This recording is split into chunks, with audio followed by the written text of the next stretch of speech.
Today, I'm so happy to say that we have amidst us the biggest names from each of the countries of South Asia that they are representing. And I've also invited Meenakshi Shedde, who is far senior and has been doing work in this field for 2 decades more than me, really tracking and giving a platform for South Asian cinema internationally, because we do know how much talent lies in this region and how much nurturing is required. And also, we want to hear from the directors today through Meenakshi's moderation. Here I want to mention it's not intended to be a panel of only men.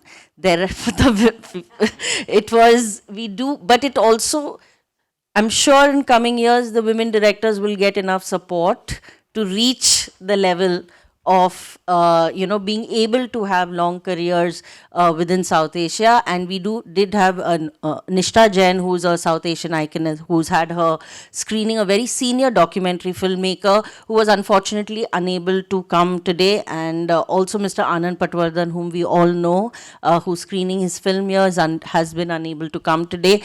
But we do have the other panelists, and I will request Meenakshi to introduce each one of them and take this conversation further. And we do hope that you'll be an interactive audience because we're recording this, and the questions and answers will be available for many who could not be at Jio MAMI, but will use this as a reference, which goes right from academics and students to, press or even cinephiles. And I would like to mention here that if you haven't seen the films made by any of these directors, not only is the most recent film playing here, but they're very, very important directors whose work you should follow. You'll enjoy this session. Thank you so much, Meenakshi. Good morning, everyone. Thank you to Dipti Dikuna, Artistic Director, to Anupama Chopra, Festival Director, each of the panelists who make the effort to come in a busy schedule, and to each of you who also could making the time for this. I'm Meenakshi Shedde. I'm South Asia consultant to the Jio MAMI Mumbai Film Festival. I also work in South Asia programming for the Toronto and the Berlin Film Festivals. And this festival this year is really revolutionary for me, and really, I really credit Dipti Dikuna for her vision in creating a South Asia competition, which is really revolutionary for me. And it's exactly my beat for like 25 years, so I can't, it's just like a dream come true, because to me it's also really speaking of absolute confidence in our own work. Traditionally, most festivals in India especially we need Hollywood stars on the red carpet, we need European big names, and of course that remains true. But to acknowledge our own cinema and honor our filmmakers is really very special. So please give a big hand to Dipti and to the festival team and their vision. This is really fantastic. Thank you. So I'm going to, so this is really, since we have many distinguished icons of South Asian cinema and really not so much time, I wouldn't be able to actually make it either comprehensive or encyclopedic of their very distinguished work. So I would request them to have, so I will introduce them briefly, and maybe have a few key questions which all of them can answer, which might be insightful for you. And at the end, you can ask a few key questions, and as Dipti said, it would be more also for archival purposes. On my left is Vikramaditya Motwane. He's wears many hats: director, producer, writer. He's produced about 29 works and directed about 15 works, including films, series, and documentary films. His films have been acclaimed and awarded at festivals worldwide, including at Cannes and Toronto festivals, and include Udaan, Lutera, Bhavish Joshi Superhero, Trapped, Sacred Games, the series, Jubilee, and his new animation documentary, Indira's Emergency, which is on this festival, in this Jio MAMI Mumbai Film Festival, and he's on the board of this festival as well. Please give him a big hand welcoming him. Thank you. Mostofa, Sarwar, Farooki. None of these people really need an introduction, but I'm just mentioning for younger people in the audience who may not be familiar with their work.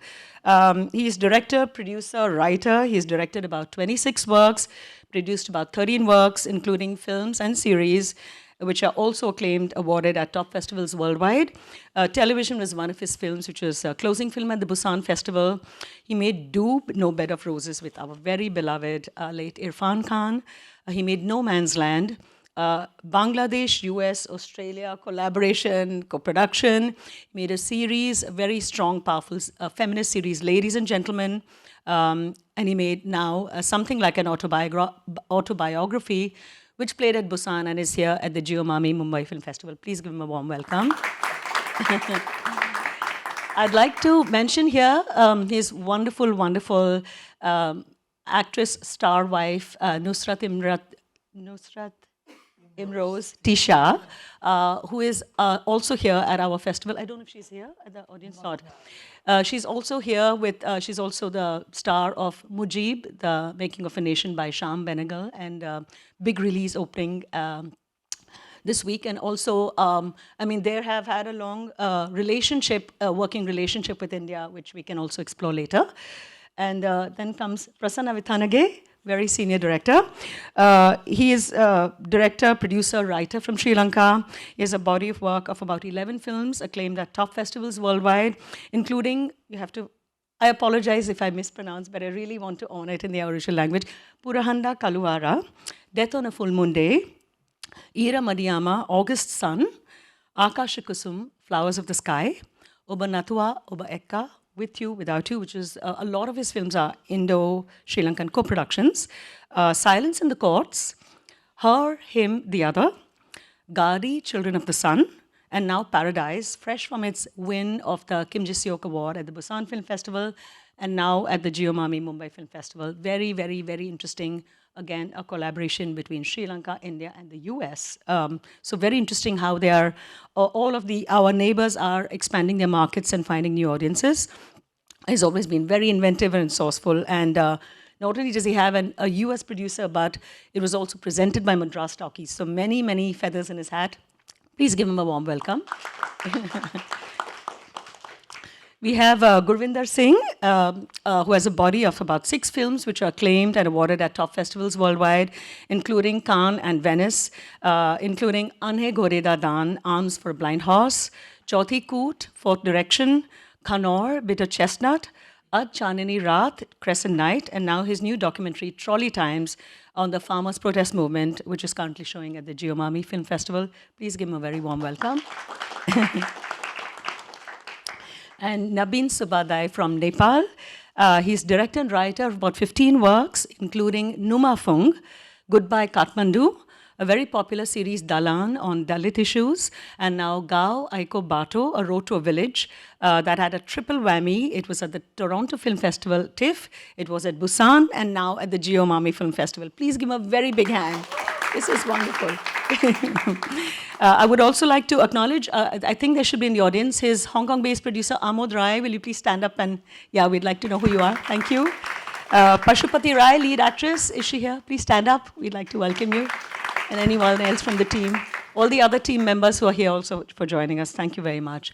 So a couple of key questions that I will request each of the filmmakers to reflect on.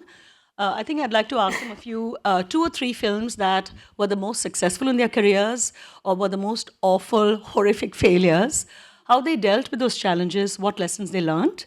I would like to ask them how they found their producers. I would like them to acknowledge the producers' names because very often producers are nowhere on the scene when there are awards being given. They're not always on stage. We don't know their names, but they enable their careers. They often take risks. I'd like them to acknowledge some of them.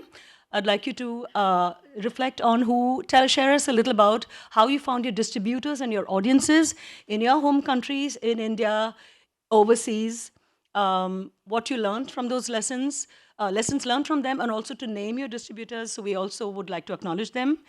And also the challenges of making films in our neighboring countries, which is quite different from the challenges of making films in India, and you'll find them. And the last is, what guidance would you give young filmmakers in the audience? So, Vikramaditya, Motwane.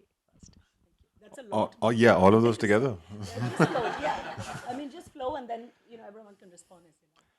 Okay, I think experiences in terms of, I think I'll just go with first and most recent because I think so Udaan was my first film, which was produced by Anurag, as most people know, but Anurag Kashyap. Sorry, Kashyap. There's only 2 of them anyway. So Anurag, I mean, we've known each other for a while. I helped him on Panch. I was directing his songs and his sounds. We both worked together on Deepa Mehta's Water, actually, which is where we met for the first time and became good friends and have always been bouncing stuff off each other. So Anurag, this is after Devdi released. I was kind of struggling to find a producer. And Devdi releases. Anurag gets a lot of phone calls about, do you want to produce anything? And he says, yes, there's this film that I've read that I really want to produce. And that's how it happened. So it was Anurag and it was Sanjay Singh who put the money in, was also the co-producer. Interesting personality, yeah, I will say. No, I have to say, you do meet producers, or they call themselves producers. You do meet financiers who want to invest in films, and for whatever reason they want to do it. Sometimes it's to see their name up in lights or whatever it is. But that doesn't bother me as long as I think they're investing in the movies. I think that's the important thing. I think the ambition of a producer is today the most important thing for filmmakers, because that's the only thing that actually helps indie films kind of get along. UTV Spotboy came on board to distribute that, and I really have to sort of like thank them for that, because it was a moment in time when this is now 13 years ago, where I think that there was a genuine push to have that Indian cinema kind of be seen by a local audience and an international audience. I think we've lost a bit of that along the way, which we can, of course, that's a day-long discussion as to why that's happened. So yes, thank you to all of them for Udaan, and it also continues to be not in a financial sense, but I think in an emotional sense and in a sense of legacy, my biggest success, because I still have people coming up to me today to talk about how much the film means to them. So that's the first. Then Indira's Emergency being the most recent, where it's been something that's been a struggle to make, because it's a documentary, it's archival, it's something we started off doing 3-4 years ago. We had backing, and then the backing backed out because it's political, and so therefore people kind of get scared, and you're like, no, let's just finish this. And I finished the cuts, and I approached Samir and I at Applause, and he loved it, and Applause and Samir decided to back it, so thanks to them. And some of the team is sitting right here. So thanks to them for really coming on board to end up finishing something which has become a rarity in today's world.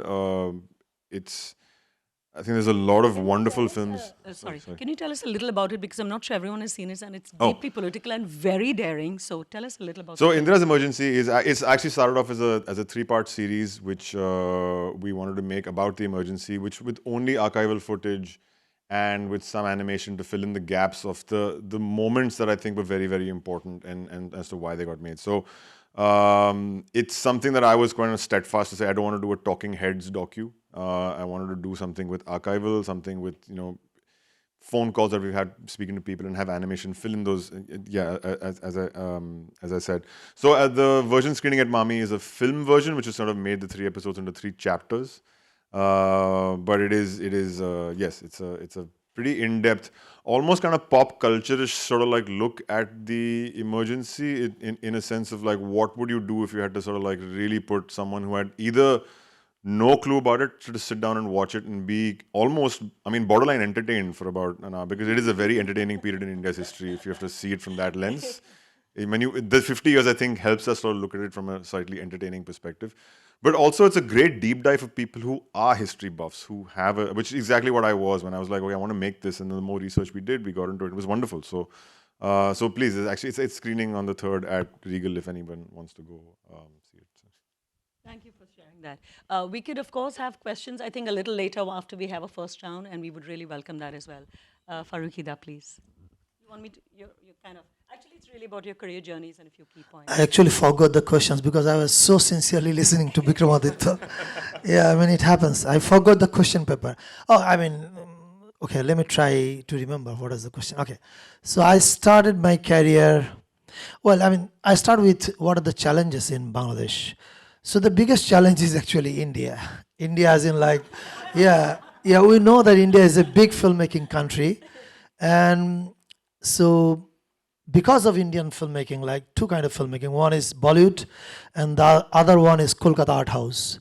So in Bangladesh, people only know that, okay, this can be called cinema if it looks like either any of the Bollywood films or any of Satyajit Ray films.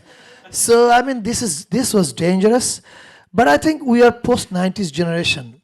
So we grew up after, there was a big, kind of people's revolution in 90. And after that, we started to look for our identity. Like, India is our neighbor, they are our friends, but we are not Indians.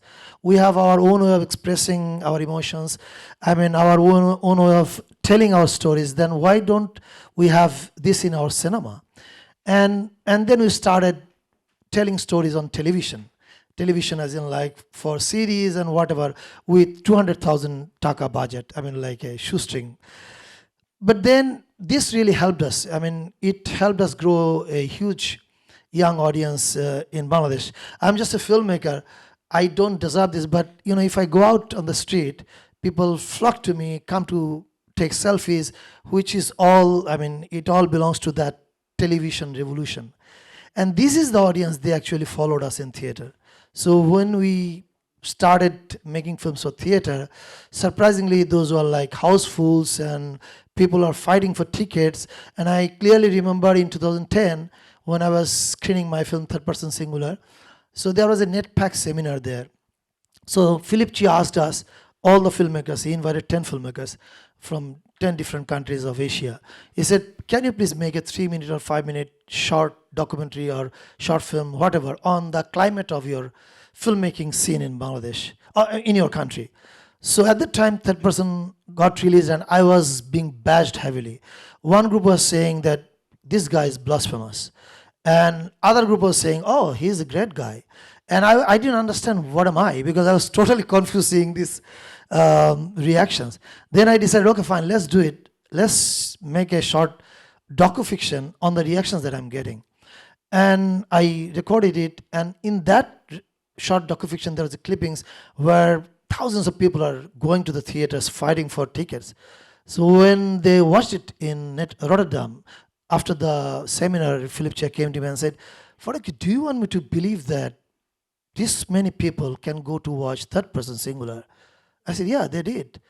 Then he said, but Onkar, why is not lucky in that sense? Because he doesn't have this audience. I said, you know why? Because we have huge population. Like our population increases on a rocket rate. So that is the reason why you have audience. Yeah, same. So yeah, I would say that post 90, whatever changes that you are seeing right now in Bangladesh, we are not yet a new wave, but I'm sure we are going in that direction. A lot of younger filmmakers are coming up with very interesting films. And this all happened because of this television and now OTT revolution. So this is what I think I wanted to tell about Bangladesh and my journey. And what is the next question of my most successful and failure? Well, apparently the most successful film is television.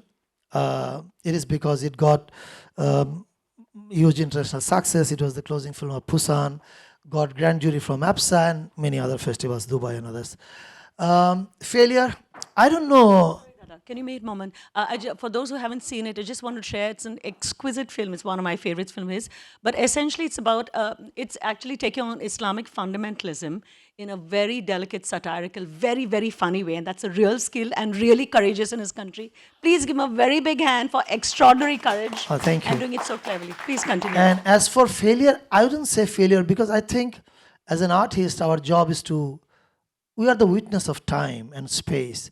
So our job is to confess on the screen that whatever time we're living in.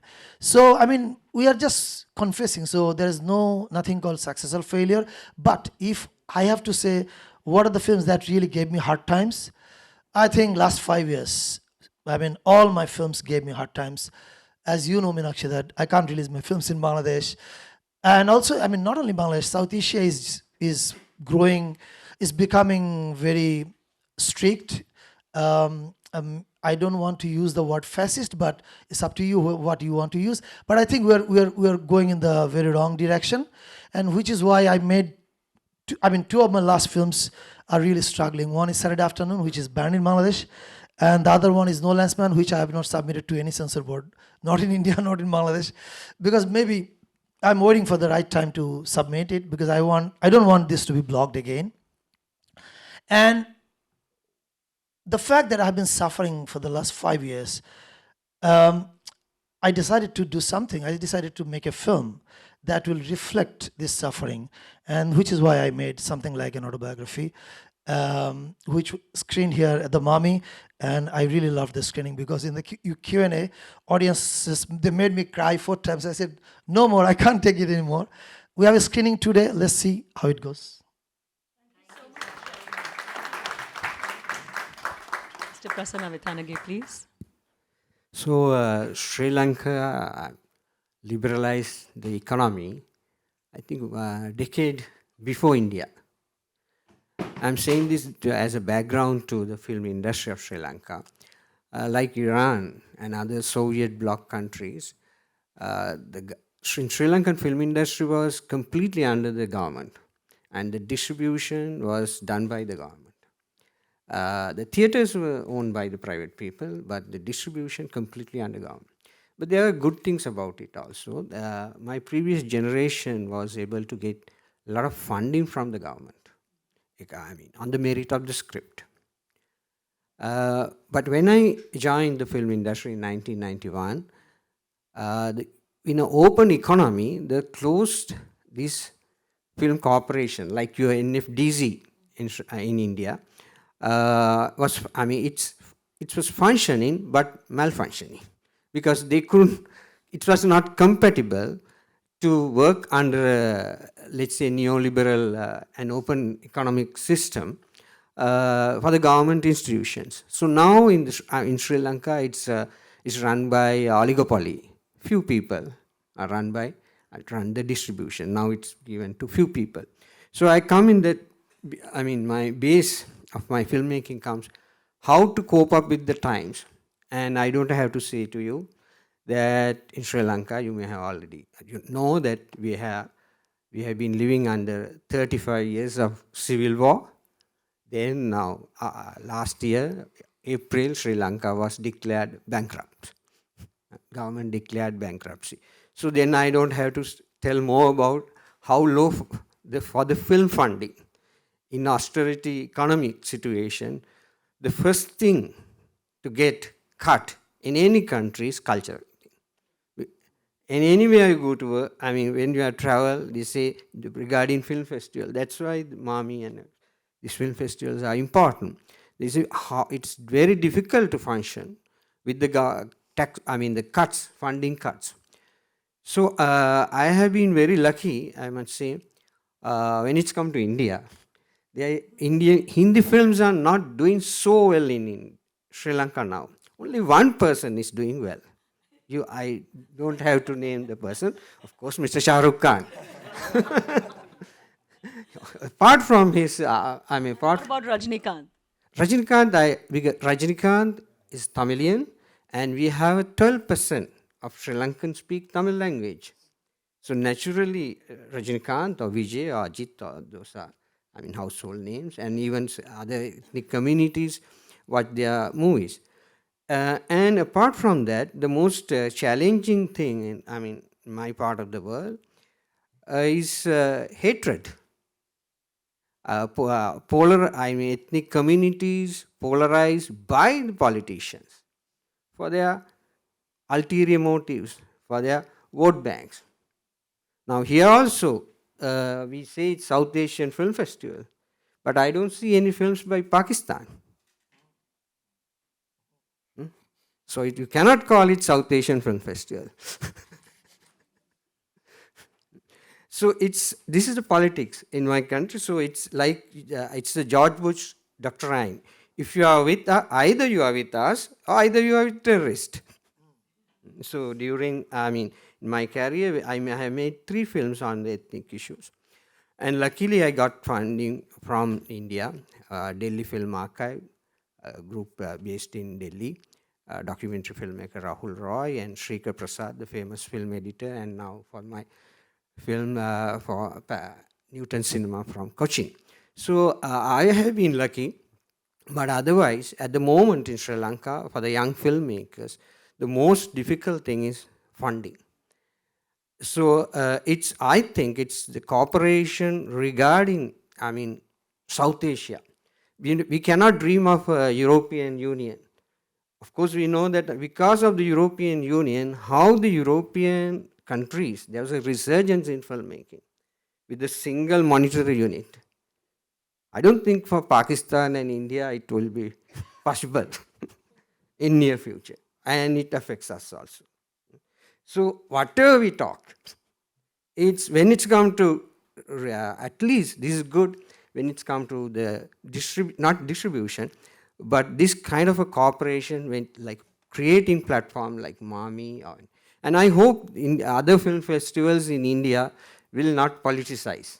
I don't see Mami politicized. I hope the government film festivals will be not politicized on the ethnic or these on the racial hatred ground.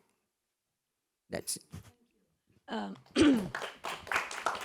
I'd just like to mention here that there was a recent Bombay High Court ruling which actually said that, I forget the exact words, but it was an extraordinary, insightful, and intelligent interpretation which said that we cannot that nationalism doesn't rely on hatred. It can be, you can be generous and you can look at collaborations and look at harmony, specifically in view of Pakistani artists, etc. So it's very interesting that the judiciary has given such an initiative, and really I would like to acknowledge that.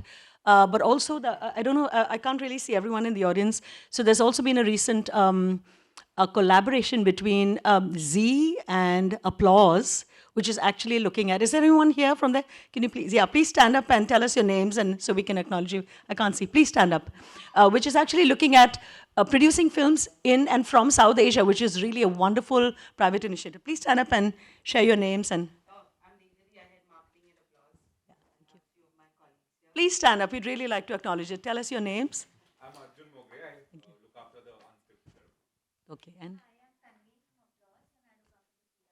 thank you. Please give them a big hand because this is what this festival is also aiming for, to look at artists from the subcontinent. So thank you for that. Gurvinder, would you like to share your career experiences, please? I mean, I come out of the Film Institute in 2000, and I think it was a period. I think it was a nowhere. It was a nowhere period. You know, we were nowhere. The parallel cinema was dead. They were almost finished making films. The Benegals and Ketan Mehtas and my own teacher Manikal. It was a long time since he made his last film. So, and then the television was ruled by the Saas Bahu serials. So it was a very depressing phase we came out in, and we didn't know what to do. And the digital technology was just very initial. I mean, I was the last batch of FTI which trained just in analog technology. So, and after that, the digital was ignored. I had never seen a digital camera, even in the institute. And, but then I felt, I was deeply interested in photography. And I always wanted to be a cinematographer, actually. And, but not having a science background, I landed up doing direction. So I was like, I said, okay, I will study in FTI direction, then go back to do cinematography without training in cinematography. And I felt that cinematography didn't need any training, the kind of, because I was very influenced by photojournalism, And so I felt I don't need any training for that. I don't want to do these big budget films which need lots of equipment, lights, heavy generators and all that. So I just picked up a camera and I started making films. Just bought a camera, and I thought there was no other way, Learned non-linear editing myself. First time saw a Mac, first time edited on the Final Cut Pro. Everything learned from friends, even using a camera. And then just kept working. Luckily, I had grants to travel in Punjab, document the oral traditions. So being from Delhi, and then coming face to face with the rural Punjab, with the subaltern, with the with the oral traditions, and I always wanted to be a documentary filmmaker, and I was simply not interested in fiction filmmaking. But then something happened, after 7-8 years of making these small budget documentaries which were funded from here and there, working for NGOs, I felt, I was hitting a kind of a dead end. And documentary in terms of form is very liberating, But then I felt, if I wanted to see the other side, I wanted to explore the formalism. I would not use the word formalism, but say get into a more kind of a narrative, experimental cinema, which stemmed from a lot of my understanding of film theory or film, or from filmmakers whom I had admired, like Bresson, Ozu, Tarkovsky. I needed to do a different kind of practice now, And luckily, I was in touch with Mr. Manikal, who was my mentor. I'm very fortunate to have him as a teacher, and I will say that if today I'm making films, it's only because of him and nobody else. Yeah. So to have a teacher who can inspire you, who can, in fact, one day I almost told him on the phone that I want to quit filmmaking and I want to do something else. And I paint also, so I thought I'll take my painting more seriously and quit filmmaking. He just listened to me very patiently, and he said, theory and practice are like two wings of a bird. So that was it. And I think just within a few days, I started writing the screenplay of Anne Ghuderadan, which was a novel which I had read when I was in the institute. And thanks to him, and also I would really like to thank the National Film Development Corporation, who's NFDC at that time, who were coming up with this new initiative of relaunching regional cinema. Debut films of filmmakers making films in regional cinema. It was a great initiative which just restarted at that time, thanks to Nina Ladgupta, actually. That's one name we cannot miss here, Yeah. So Manikal and Nina Ladgupta were the two people who kind of, were instrumental in getting this film made. Mani saw the potential, and thanks. I would like. And unfortunately, he passes away when I just finished shooting the film, and he never got to see the film. But yes, so that was the first film. Dipti was the first person to see it at the NFDC office with Marco Mueller, who was the director of the Venice Film Festival at that time. And yes, the film did well. It went to a lot of festivals. It got me a lot of financial awards, which was a big, thing at that time. That, for me, it was like I had never seen that kind of money in my life. So suddenly I felt so confident that, you could live by making this kind of, not sad, but you can survive by making a kind of radical cinema, and it has its own space in this universe. Maybe not a lot of audience, but it definitely has its space, backing. And then I went to make Chauthi Koot, which was an Indo-French co-production. And I would like to thank Catherine Dussart again, a person who has supported art house cinema. Somebody like Riti Pan has made all his films with Catherine Dussart. And Catherine Dussart, I just walked into a party at a Hong Kong Film Festival and just said, here's my script and here's the DVD of the film I had made. And that's it, that was it. And 10 days I get a mail, I like the script, let's do the film. So that's how Chauthi Koot got initiated. And again, NFDC participated in it. And then, yes, so now I'm making films with kind of more private support. Bobby Bedi has produced my previous two films. In Achani Raat, he got some big names like Manmohan Shetty to back the film. So it's just a kind of a group of friends who pulled in little money to make the film.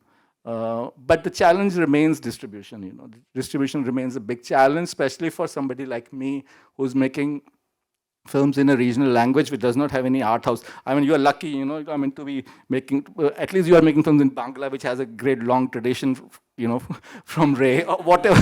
So, so Yudhajit is here, he's a young filmmaker from FTI whose short film went to Cannes. So, I feel, that is, you belong to a tradition. I didn't belong to any tradition, and nobody had heard of, And some critic in a Punjabi press wrote one day after watching Anne Ghuderadan, and finally Punjab has a Satyajit Ray. I said, no, you don't understand Ray, if you're calling me Ray.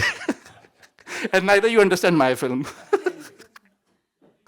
So yeah, the challenge remains, my last film, Achani Raat, the OTTs are simply not taking it because it's a Punjabi film.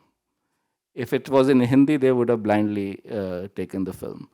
So it's like, they will show they will show B grade, C grade Punjabi films, which are, the kind of cinema with just, which is nothing but a series of jokes, which are also mostly patriarchal and misogynist. They will show that cinema on Netflix and Amazon, but they will not take my film.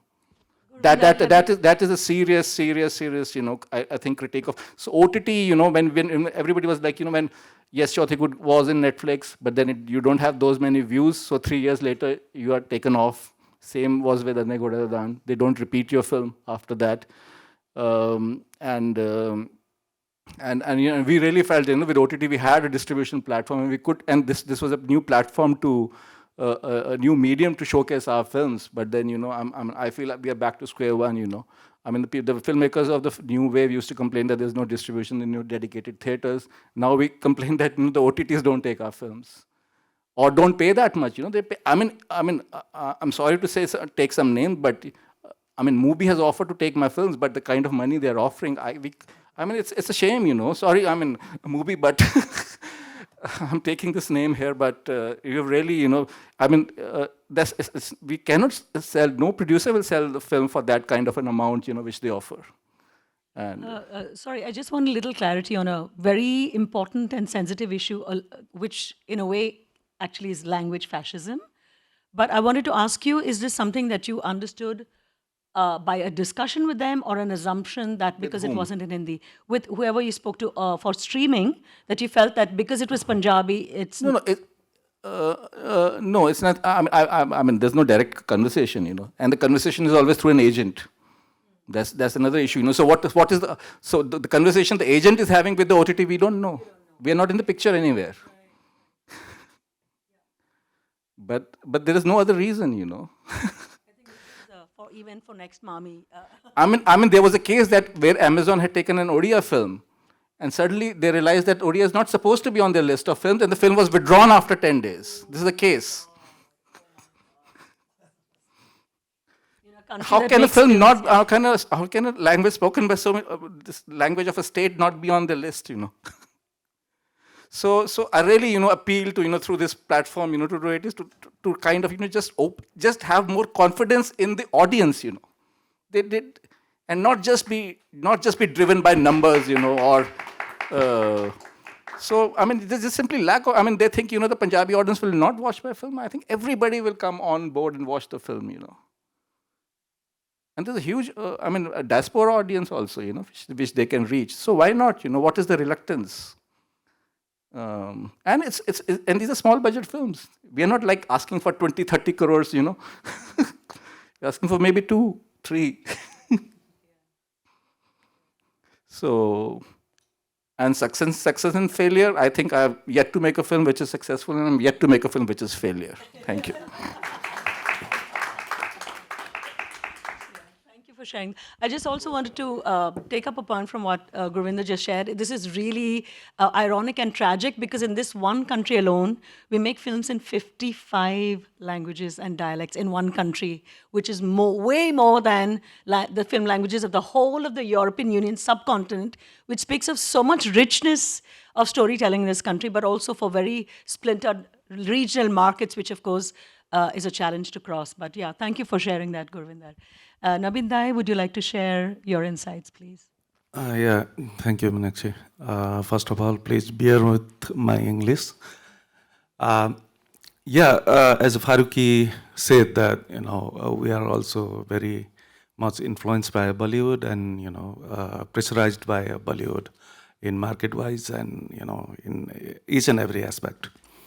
But yeah, as he said that in India, there was a parallel movement, and we also educated, watching Bollywood films, parallel and both kind of films. And when I joined the industry, during that time in Nepal, most of the Nepali films were copied from Bollywood films, like 2 or 3.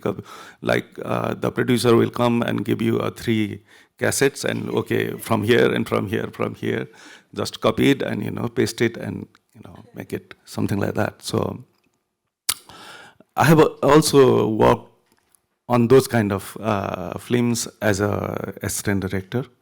So one scene was there. I think the bad guy will come and the maid will police, the shoe police, she used the floor and, he sleeps. So that the scene I have to copy, for on that film, and we thought, we are creative, so why not instead of that, let's do a mustard, some the house maid says, what do you call it? That says doing the mustard thing, mustard, cooking. So you spill it and he will come. That he said, no, we need that shape change, something like that. So then, that 1990, as Farooki said, that happened in Nepal also. The democracy re-established, and we have this aspirations to tell our stories. I belong to one indigenous group, which is not in mainstream. So I want to tell my story, and fortunately, I got chance from Nepal television to direct one small film on my own language, Limbu language. But we just after the democracy established, the bureaucracy was the same and everything was same. It took me 6 months to get censored because of the language. So after that, This is English subtitle days? Yeah.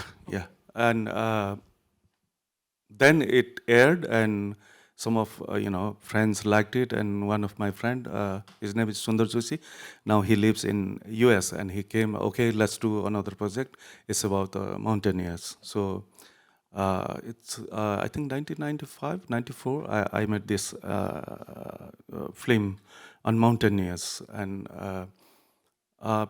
I didn't know there is a festival or there's this kind of thing, during that period. And we finished that, and we'll do some charity screenings, and we get back the money like that. It's very small film. It was a very small film, around $5,000, something like that. So one day, one of the producer, he himself a climber, climbed Everest twice, and he came and he gave me one leaflet. Okay, here's the leaflet. You send the film here. And I read it. It was a festival, and okay, why not? Let's send it. So I sent that film to a mountain film festival in Italy. It's called Trento, in Italy. Yeah, and it got selected. I didn't know that it will select it. It will be, So it's selected, and we went there. So, and the screening was there. We attended the screening, and we were first time. My producer, me, and another friend of ours went there for first time in Europe.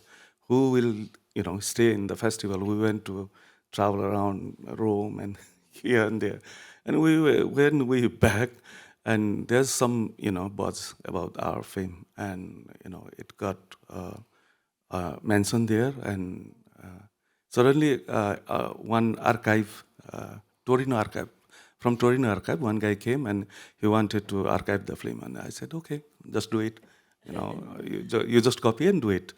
And my producer asked him, is there possibility to sell it? Oh, is it going to sell here? And we went to, and he introduced us to one that they distribute films on VHS during that time, VHS. So we went there, and he said that no, I haven't watched it or something like that. And so, but a guy near standing there must be a critic or somebody. He said that you just his language, through his body language, I understand that. Yes, he's saying buy it, something like that. And he said, okay, go around and you come back. And I come back, and he said that, okay, do you have a time for a coffee? Then the business deal happened. So it was, distributed in Italy in home video. So then I realized, okay, film can be, film can go to the festivals, and it can be also sold. So why not? Let's make a bigger film then I started this Numafung. It's called a Numafung. And that was, by the way, that was the first film that went International Film Festival from Nepal. It's in 1996. And then we have done this Numafung. To raise the money, quite it's challenging. I put myself, my money also there, and luckily I went to my community. It's on my community also, and I went to my community and asked them if there anybody who have a money or something like that. So I went to this do this project, and one British Army from he worked at British Army, and he came and he said that, okay, I have some money, I want to put for the community this money. So here is the money, you go and make it. So it happened like that, Numafung, and then I realized there is a festivals and this thing, but I didn't know the festival politics that time. It should be a world premiere or this kind of that kind. I didn't have any knowledge of that. So Aruna ji asked me. Aruna Vasudev, who also founded the Ocean Film Festival. Ocean Film Festival. She asked me, okay, I sent the film and they selected, and I came here, and it went to several festivals, and it went to Fukuoka, then it went to some European festivals. And what was my, it's quite difficult because there is some money already invested. So we needed to get back that money. But what I thought was maybe I can do a charity screening in my community. Like there is in Nepal, there are the community lives in 19 cities. So I can raise 19 lakh, something like that. My strategy was like that. And some from the community in different cities in Nepal. Yeah, Limbu community. Limbu community. Wow. So then it went to abroad, like in Hong Kong and in some European countries also. When I went to the festival, and during that time I used to screen in with the diaspora Nepali people.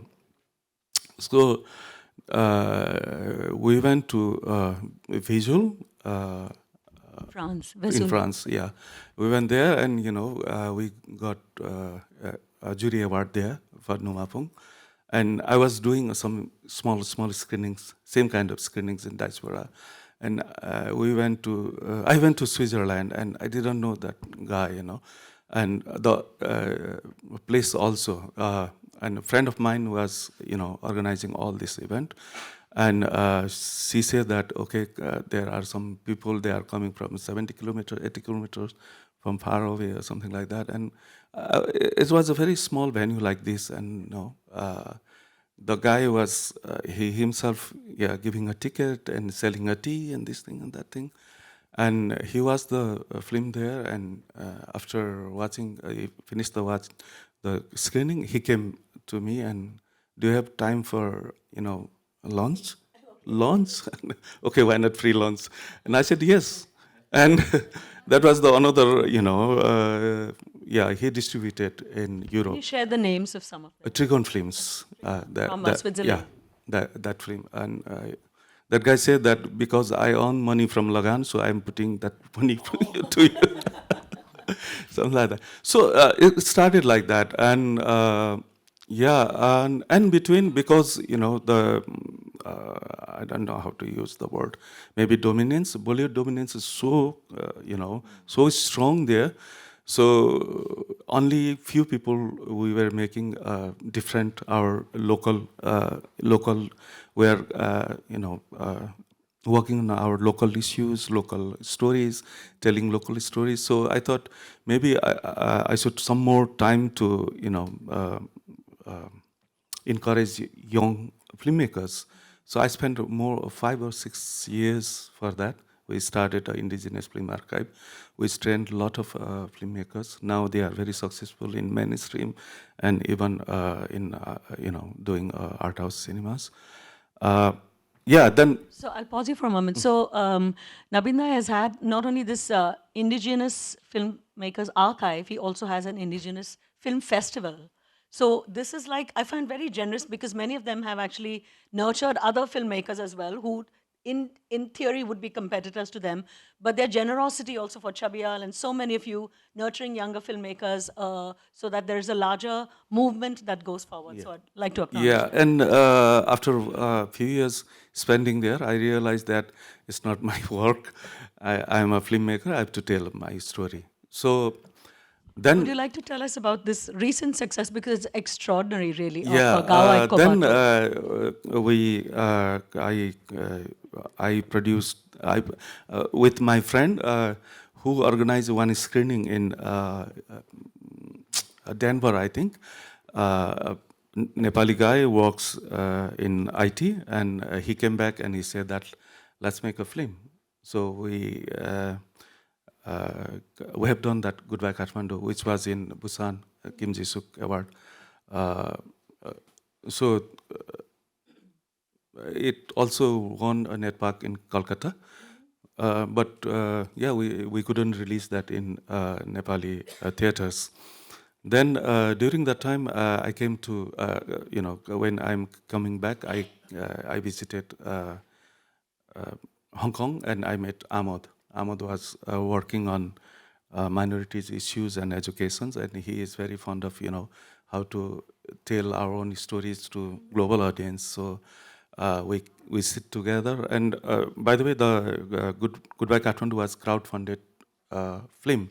Then when I met him, and we were working in the same that idea. It's a crowdfunding, but based on the community now. Then the idea we nurtured, and it's a crowd, not a crowdfunding, we say a community funding, because the community, the story, wherever belongs, we go to that community and ask for the money, and they will invest little, like in this, which is playing today too. Road to a Village. Yeah, Road to a Village. Like from US 20, 25, UK, some, all the. Can you give us a little clarity on maybe the specific budget for this, or you or Amod? Because this is really a very special, to me, kind of funding, which is community funding. So I think it's the Limbu and the Rai communities in Nepal and our, non-resident Nepalis all over the world, specifically from these communities, and open because it's a story about that community. So it's not government funding, it's not French and European and US money. It's not even Nepali, but more regional and community specific. And it has, he clearly explained that there's a long history of that community funding, which is a very interesting way to look at producing films, which you don't really explore fully in this country, I feel. It's not, it's really interesting. And also, I'd just like to quickly mention, Nomafung that he mentioned, it's not a Mishti film. It's talking really about how deeply patriarchal that community is. It's criticizing how they treat women and the misogyny. So it's really criticizing the community, and yet you raise money from that community. So it's really remarkable, I find. So please give this a big hand to this kind of funding, and also to Amod Rai, who is supporting this Gawa Ayeko Bato. Thank you so much for sharing that. Is there anything you want to add, or this is basically... tell us about this last film, which is really special to have 3 big festivals, and it's taking really Nepali cinema to it's actually global scale. I like to thank you for Busan because I used to make a joke that Indian people loves me, but we're not against India, but the filmmaking itself, the system. So we're fighting for that thing. Like in Nepal, it's quite impossible to release our films because all big star films, they get a chance there to but we don't get that or space for your own space cinema. for like when we released Numafung, during that time. There was a system of rollover, like you need a 60% occupancy on audiences. So what we have done is we went to a community, again to the community, and the community, supported. They sell the ticket and they came, and 60% they fulfill the 60%. This is wonderful. So it's community produced and community attended. This is fantastic. And it's a complete circle by itself. Yeah, and. And we have a school organizations called PEPSON. They send a student every day, 300 students or something like that. So, yeah, the challenge is how to release because my previous film I couldn't release in theaters, Goodbye Kathmandu. But fortunately, I hope we will be able to, distribute this one. Thank you for sharing that. Thank Yeah. you. Please give a big hand for this. Um, because I really don't know of any system that's actually, this is completing the circle, right? Funding and distribution and exhibition and finding an audience. So it's, I think especially our smaller neighbors in the region are just forced to be much more resilient and inventive. And this is how they've had fantastic careers and nurtured the community going with them despite pressures of Hollywood, Bollywood, South Indian cinema, your like Bengali stars dominating. So there's a lot of pressures from many sides. And so one last quick kind of round robin and then I throw it open. Really, it's to what are the contemporary challenges? What is the way out actually? So there are difficult to get theatrical release for independent films. Streaming platforms have all kinds of complicated things which have come up in this discussion. What is a practical way forward? There's a dream situation, okay, everyone comes to see independent.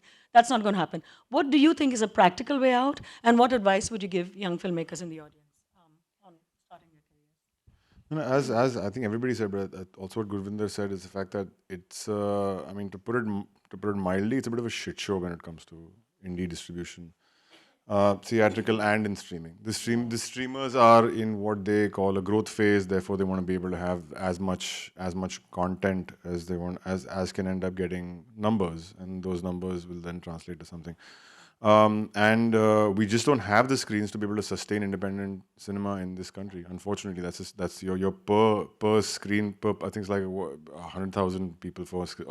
It's an absurd number. It's crazy when you compare it to the US or Europe. And so even if you look at your performances of your big films, I mean, Jawan is celebrating 50 days in the cinema. 50 days. I mean, come on. I mean, like till 20 years ago, we were talking about 50 weeks. You know, like it's not even it's what is this discussion? The indie films are even the most successful ones, and from my experience, I remember the fact that even in 2010, that Udan actually was in its 8th week running at Regal, and for me that was like a huge victory. It was like, wow, 8th week. But fast forward 5 years later, and Masan, which actually did well in the theaters, was still out in 3 weeks, and Newton was out in 3 weeks. You know, and these are the successes. These are not the ones that will go and try. Most of the time, you get a weekend, you get a week at most. There's no, your exhibitors will not give you, they will want you to guarantee the fact that you will not go to streaming for 8 weeks, but they will not guarantee you even a minimum number of screens.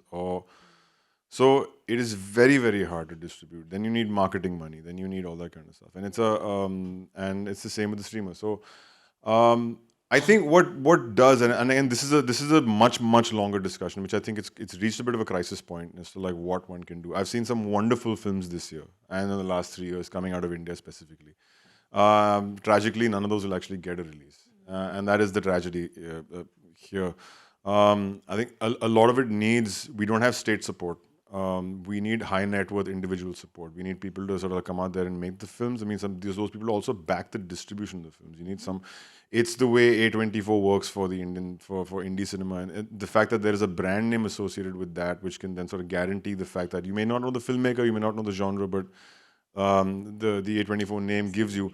That's something that in the past, whether it's been a Fox Searchlight, it's been a Neon, it's been Janusz Films, there's been so many great movies where you've seen the stamp of a distributor, an exhibitor, or producer that actually gives you that. Who is that today for indie cinema here right now? There's nobody, and there's no single person. There's no unit that can sort of like go and push that. I think that is one very definite need. But also whether in like New York, for example, we don't even have the sort of like theaters. Even if it's a small numbers, just those specialty cinemas, your Alamo Draft Houses, or your what once upon a time would here be. Even, I mean, Enlightened tried it with Deepak Cinema, but something that basically sort of gives you that little niche distribution that can build from there, at least start something that can then build up, But if you don't even have one, how can you even get to 10, So that I think would be a first step. One quick question I'd also ask you to reflect on is, as artists, how do you reconcile between a series which seems the only oxygen available at some level and then, you know, sometimes a lot of artists I've talked to are exhausted and they're dying to make this one film which really is their stamp as against many showrunners, etc., etc. Sorry. So the kind of dilemma between series and making a film which really has your vision stamped on it and it's your film, how do you figure out a way between that? And really, what is your advice for young filmmakers? So I have, in that sense, I think I've navigated that fairly, fairly, and I'm quite where there is a, you know, a Sacred Games followed by AK versus AK, followed by Jubilee, followed by Control, which is my next film. Followed, so there is a, I'm consciously kind of doing this thing where, okay, I do the series, I showrun them, I direct them, and that keeps, you know, that keeps the chulha burning in that sort of sense. But there's also a sense of being able to do a sense of the indie film, or at least in the indie film, which is whether it's even whether, you know, a Control and AK versus AK are very sort of like very genre, which is where I feel personally that I feel that that's the genre I like. I like doing genre stuff. I like doing stuff which is sort of like somewhat cutting edge in terms of whether it's tech or whether it's just in you know, storytelling. That's just. So I mean, and now at least while I think there's a certain prestige for a certain amount of actors to be able to say, oh, we want to work with this guy, I'm using that to the fullest. I'm maximizing it to as much as I can. I'm going to juice it till I can. So might as well, yeah. You know, it's just like, but I want to. I really want. I get so many filmmakers coming to me with such wonderful stories and so many wonderful scripts, and you want to do something about it. But your biggest thing becomes yes, producing it is fine. We'll raise the money. We'll do it. Then what? You know, and that is the thing. So. I mean, the advice to filmmakers is always the same. It's just write something very, very, very special and make something very, very, very special. Eventually, it'll find its audience. Don't make something that has been made 10 times before. Don't make something that is another version of something that one has ended up, that's seen, or is that something that you feel. I think just make something very true and very honest. But I do feel, and again, in this company, it feels a bit strange thing to say. I do feel that while the indie, some of the movies that I've seen, like I said, the movies have been wonderful. I do feel that there should be a little bit of a focus for younger filmmakers to start making a little bit more genre stuff. I think there's a certain sense of being opened up, like the Koreans would do. You know, to start going towards things that can draw in an audience, a broader audience to be able to watch. You want to say, by all means, say political things and say things that are interesting. But when you tell them through the lens of horror and you tell them through the lens of comedy and action, there's a much... You're talking to a wider audience, but you're still saying exactly the same things. And you can actually, in a way, disguise all the stuff you want to say within blood and gore. And I feel that sometimes that actually is more effective. But yeah, I mean, I'd love to see all kinds of movies. That's very valuable advice. Thank you for sharing that. Farooki da, would I, this similar questions, but also, especially for you, I'm really interested in between streamers and theatrical, but also as an artist in Bangladesh, and how you've not only streaming, but also how you negotiate a West Bengal audience. How do you try and go beyond a West Bengal audience to find an Indian and a global audience? The kind of, I'm guessing, a love-hate relationship with that, because it dominates, but you still kind of need to co-opt or feel the need to co-opt.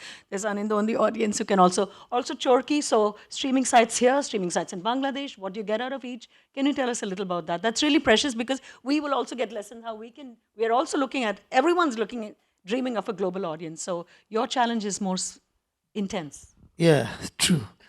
Well, I mean, if I talk about Bangladeshi OTT space, I think Chorki, who produced my film, not just because they produced my film, but it's a fact, you have been following their productions.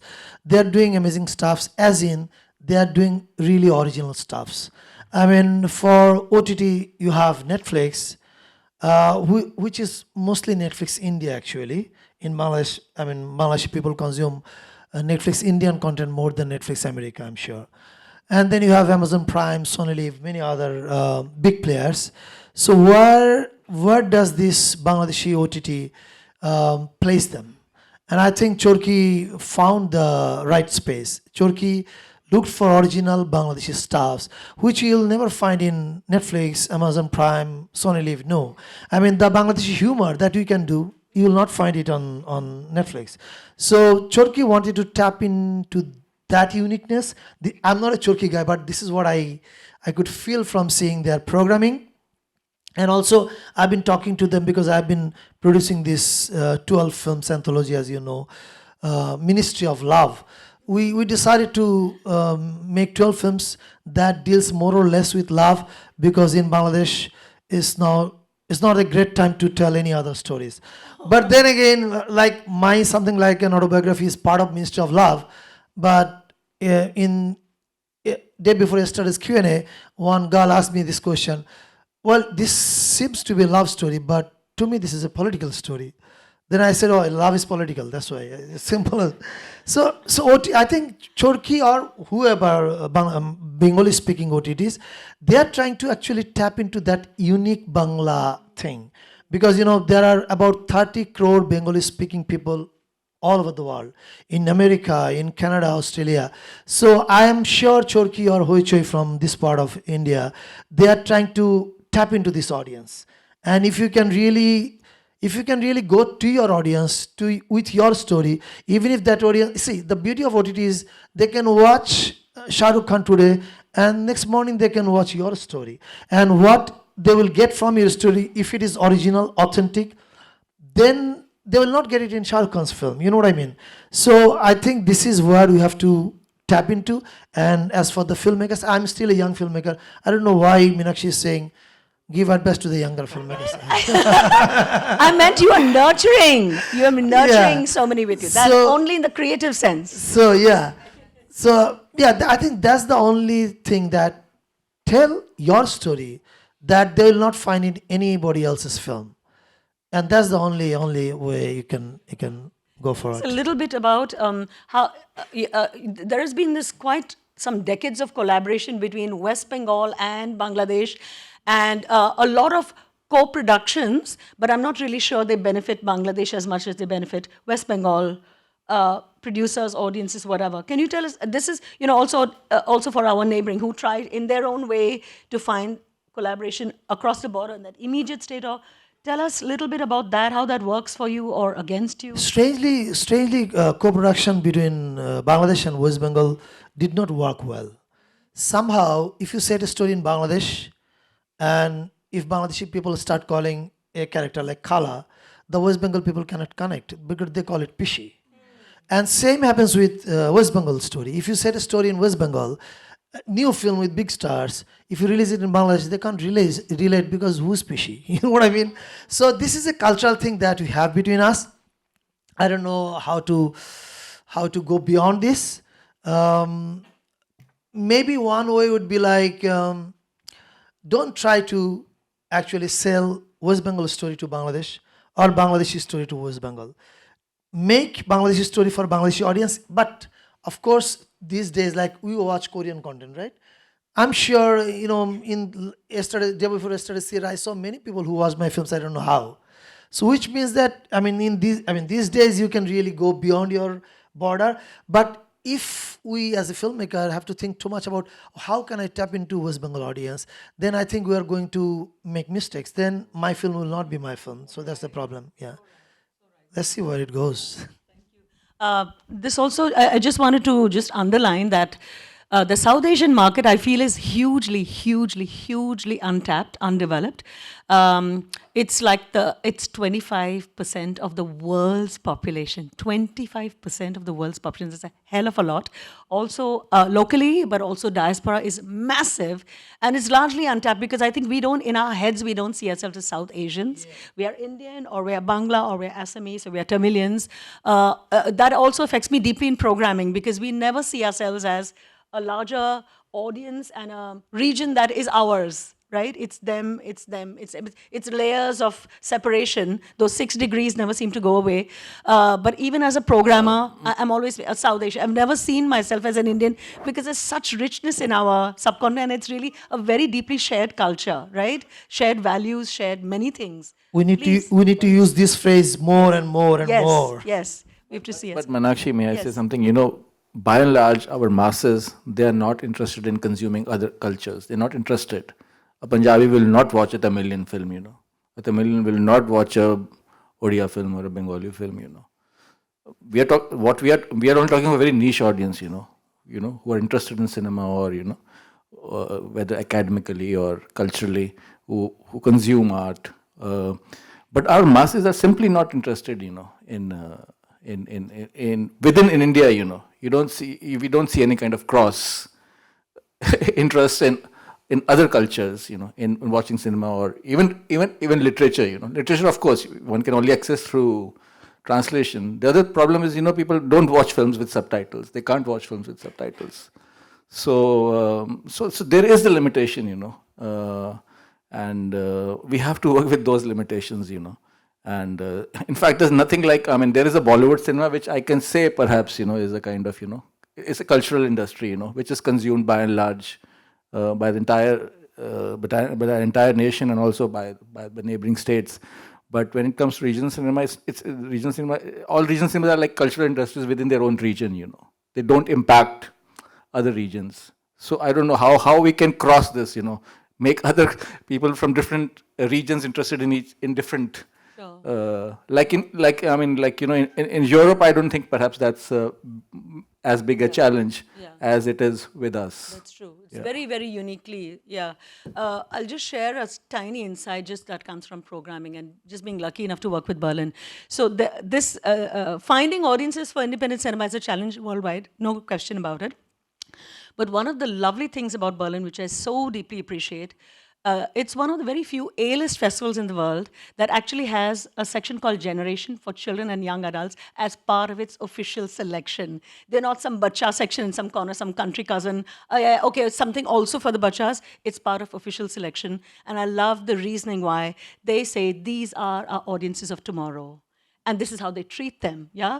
So this is something we don't really think of it as that. It's still Tamil versus Punjabi versus Assam or Shed Dukpan in Arunachal. It's because our cultures are so region specific. So what they do is, because of course kids can't read subtitles, they have an extraordinary system for live dubbing while the film is on. Because kids are only going to understand German, by and large, the kids that come. And they have like school kids and a lot of it, highly organized. It's always house full. You have to beg for seats because you will have a good house. And they have an extraordinary skill in one person actually having, dubbing the voices of all the characters in this film, because you can't have 20 people dubbing. It's happening live. So this, this emotional connect is really quite extraordinary. And really the attitude of seeing children as the audiences for the future, investing in them and giving them good taste. So I'd like to ask Prasanna Vithanage to please share what you feel is a way forward for coming from a small audience country. I think Yeah. Deepti We're winding up. gave you a We're winding up. signal. It's time Yeah, to close. last one. So, yeah. Okay, yeah, sorry. So, Your last insight. Yeah, So I'll Yeah. try to make it one sentence. please. Yeah. So, advice Yeah. or suggestion to young filmmakers or even aging filmmakers. Yeah. You have to ask from yourself whether for filmmaking, whether it's the supreme thing in your life, the most important thing in life. Otherwise, don't do it. Nabin, their last words of advice for young filmmakers? Okay, what I find is if you tell story more local, it goes global. So yeah. Thank you very, very much for being a great panel. And Gurvinder, any last words? For young Famous last filmmakers, practice. Yeah. Yeah. And practice and don't watch too many films. That's one. Don't, please. Don't consume. Become the creator. Wonderful. That's a fabulous note to end on. Thank you very much for a great panel. Yeah, please. We did mention that Mr. Anand Patwardhan and Nishtha Jain are not here, but there's also one amazing filmmaker who was actually there two, but one in our program who does not travel much to film festivals, but we have a wonderful collection of short films. And because of the lack of funding, he's actually turned to animation and animated shots. And his name is Amit Datta. And we have a selection of his films in South Asia Icons. And Gurvinder knows him really well. I mean, a lot of, they've been together at FTI as well. So while you're watching their films, do watch Amit Datta. And we also have in our presence another South Asia icon who's joined in the audience.